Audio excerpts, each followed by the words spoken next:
Well, welcome. I am Gerald. I am officially coming to you 5 days post-op. I cannot believe that I am 5 days post-op at this point. But I am so incredibly grateful for the opportunity to have such a tool to help me restart my life, or to extend my life, I should say.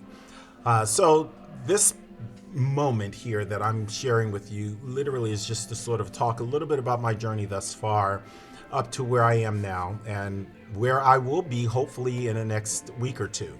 So I am in phase 2, week 1 of my liquid diet post-op.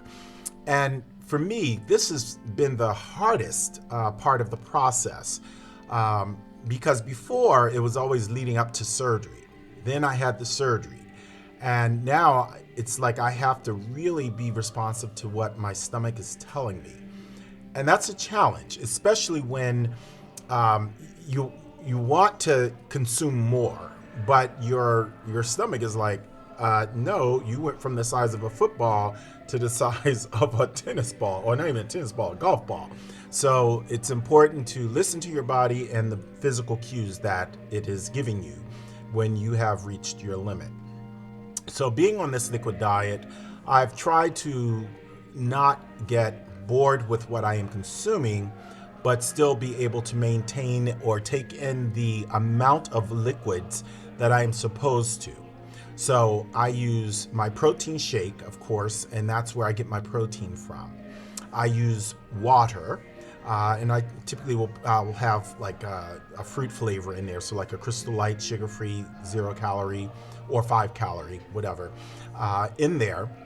And that really was surprising to me because it takes a long time if you have a 16-ounce cup of water, it will take you all day long, because you have to drink it in 1 ounce increments every 15 minutes or so.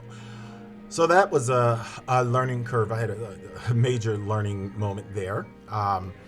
But then not only do I have my water and my protein shake, I also have my sugar-free Jello. So I have that. I also make some sugar-free broth to give myself make myself some broth to give me a non-sweet element, but a more savory element. And then I also have tea, decaffeinated herbal tea. So I have 5 things that I use to meet my liquid goals, and they all seem to be very helpful and taking care of my desire to eat. I am not at a point where, the head hunger is so much in control that I feel the urge like I want to. It's like I acknowledge food. It's there. When my family, when they're eating, I don't sit at the table with them, but at the same time, if we're in the kitchen preparing food together, I'm not, I don't have this urge to go in and taste or to do anything. Because A, I don't want to do anything that's going to hurt my stomach. And B, I just don't really have that desire right now to consume solid food at that level. Do I want to eventually consume solid food? Yes. Will I have to? Yes, of course. But this is helping me with my issues of food control and understanding that food is just merely fuel for my body and not necessarily, something that I have to be involved or indulge in every waking moment of the day. So that's sort of been my experience. And I have my first post-op evaluation with my medical team and the dietitian this coming Thursday, so in just a few days.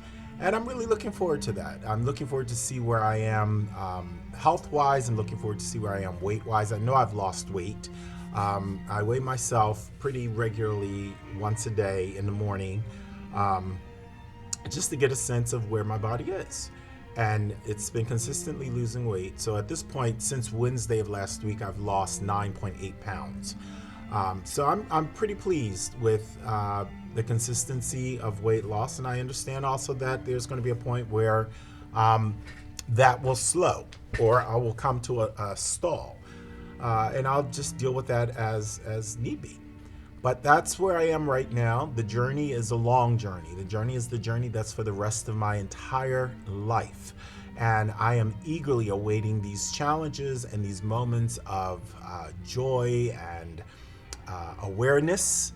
But more than anything, I am so ready to embrace the wellness of this process, meaning where I am able to continue to make good choices and eat what is best to help strengthen my body and give me longevity of life, rather than put junk food in my body and shorten that duration of time. So I hope you are gaining some insight from my experience, because I know I gained a lot from watching other people's videos. Though the one thing about those videos, I will say that mine is not, and you're going to see mine is not really about the spectacle. I don't do, the fancy intro and the glorious music and, all these pop-ups and whatnot. I'm just having a conversation with you. If you can get anything that can be helpful for you through this process, I am so grateful. And if not, and you're just checking it out to see if surgery is best for you, good for you. Make your decision wisely. This is not easy by any stretch of the imagination, and I know some people have claimed that, getting VSG or any kind of surgery like that to help with your weight management and control is the easier method. No, it's the quicker method, and it is a tool, but easy? No, and I can attest to that, okay? So I just wish you all well, and thank you for going on this journey with me.